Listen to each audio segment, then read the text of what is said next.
Ako na popularnoj internet tražilici Google ukucate 2 škole pod jednim krovom, prvi rezultat bit će zdanje Travničkog sjemeništa. Neravnomjerno obnovljena fasada i žičana ograda između 2 dijela zgrade koja odvaja đake, patetičan je primjer propagande koja se potura ovoj časnoj instituciji. Osim problema s povratom imovine koji se vuku desetljećima, nedavno se pojavio i novi, izgradnja zgrade arhiva Srednjobosanskog kantona. Kako bismo razjasnili ove probleme, razgovarali smo s velečasnim Željkom Marićem, rektorom sjemeništa. Nadbiskup Štader 1881. godine kao prvi bosanski nadbiskup nakon obnove redovite crkvene organizacije u Bosni i Hercegovini utemeljuje zavod Aloizijanum u kojem djeluje sjemenište, internat i gimnazija. To je bila prva moderna škola u punom kapacitetu riječi u ondašnjoj državi. Odgoj i obrazovanje dao je ocima Isusovcima, pa se često ta gimnazija nazivala Isusovačka gimnazija, ali ona je zapravo nadbiskupska gimnazija. Zahvaljujući u prvom redu pedantnom vodstvu otaca Isusovaca, i škola i sjemeništa je postiglo vrlo zapažene rezultate na međunarodnoj sceni. Imali su pomagala, učila, manifestacije koje je danas jako teško dostići. Mnogo je znamenitih učenika koji su nikli iz ovoga zavoda. Mi smo ponosni da je iz ovog zavoda krenuo prvi misionarski pokret crkve u Hrvata. Nova vlast je 1945. najprije u zavodu selila bolnicu, pa kasnije i ostale gradske škole i takvo je stanje bilo sve do 1998. Povratak imovine je tražen i ranije, ali nije bilo nikakvih pomaka. Tek je 1998. prečasni Pero Pranjić učinio prve korake i otvorio sjemenište u dijelu vraćene zgrade. Nadbiskupija je pritom osnovala i katolički školski centar Petar Barbarić. To je naš znameniti đak na kojeg smo jako ponosni. Umro je sa 22 godine, 10 mjeseci i 27 dana. Njegov grob se nalazi u našoj crkvi i zahvaljujući njegovom grobu hodočasnicima mi smo postali jedno zanimljivo, vrlo privlačno hodočasničko mjesto u središnjoj Bosni. Obnovom rada sjemeništa i uspostavom katoličkog školskog centra nisu riješeni problemi jer su imovinsko-pravni odnosi jako komplicirani. Kada općinske vlasti nisu željele postupiti sukladno zakonima i jednakim mašinama prema svim vjerskim zajednicama, jer su islamskoj zajednici 1997. godine vratili svu imovinu na korištenje, na raspolaganje, to nisu učinili drugim vjerskim zajednicama. Bosanska nadbiskupija je poduzela sljedeće pravne korake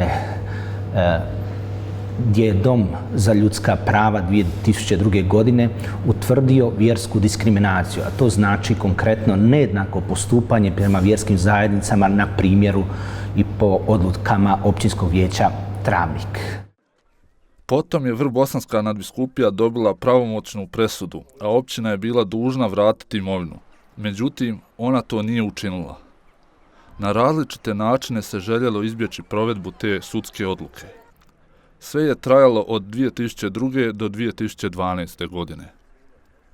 Kada se uvidjelo kako se odugovlači i da nema volje za povratkom imovine, krenulo se na Ustavni sud, koji je 2012. donio pravosnažnu i obvezujuću odluku. Ni to nije uozbiljilo ni vladu federacije, ni općinske strukture ovdje u Travniku, da barem pokušaju napraviti iskorak. Jednostavno ne žele provesti odluku, vratiti imovinu Vrbosanskoj nadbiskupiji i nadbiskupskom sjemeništu. Nepovratak imovine nama jako težava rad. Ta imovina je stoljećima stjecana i njezina nakana je da crkva u Travniku preko sjemeništa i škole vrši temeljne zadaće, a to je odgoj, obrazovanje, pa i nekakve druge kulturne i multietničke, multikulturne programe. U duhu suživota nadbiskupija je darovala zemljište da se izgradi zgrada školi koja danas koristi dio sjemeništa. Vlada Federacije BiH uložila je značajna sredstva, oko 5 milijuna maraka, za izgradnju nove zgrade. Predviđa se kako je potrebno još 12 milijuna za završetak objekta. 5 milijuna je potrošeno, škola nije dovršena, a crkvena imovina je i dalje uzurpirana i propada. Postoje i drugi problemi. Jedna obitelj ima stanarsko pravo na dijelu crkvene imovine, a tu su i aktualni radovi na novoj zgradi arhiva. Nalazimo se na lokalitetu školskog igrališta Katoličkog školskog centra. Ova imovina i cijeli centar je bio nacionaliziran. 2004. godine mi smo dobili formalno pravno odlukom općinskog vijeća cijelu ovu parcelu i svu imovinu na raspolaganje, kao što je učinjeno i svim drugim vjerskim zajednicama. Na parceli iza mene kantonalni arhiv gradi novu zgradu za svoje potrebe. To je zemljište, vlasništvo tog zemljišta je Bosanska nadbiskupija, odnosno nadbiskupsko sjemenište. Oni grade bez ikakve suglasnosti, ikakvih upita, dogovora sa Vrhbosanskom nadbiskupijom. Dozvole urbanistička i dozvola za građenje i otvaranje gradilišta su nezakonite, jer je ignorancijom, zaobilaženjem donesena odluka protupravno, protuzakonski. Što više, zauzeto je bez ikakve suglasnosti i dopuštenja školsko igralište. Time je ugroženo odvijanje redovite nastave i ugrožena je sigurnost naših učenika i djelatnika, a njih je u ove dvije škole preko 1600. Firma konstrukcije d.o.o. Mostar je nezakonito, bez suglasnosti uzurpirala naš posjed i mi smo pokrenuli sudski spor za ometanje savjesnog posjedovanja, za uzurpiranje zemljišta. Žao nam je što uprava kantonalnog arhiva krivo šalje informacije u medije kako Katolički školski centar opstruira rad, odnosno gradnju novog objekta. Katolički školski centar ne opstruira, nego naprotiv izgradnja novog objekta opstruira rad sjemeništa i Katoličkog školskog centra. Mi smo bili spremni na pregovore i dogovore i saopćili smo 3 modela rješenja, međutim one se i danas ignoriraju.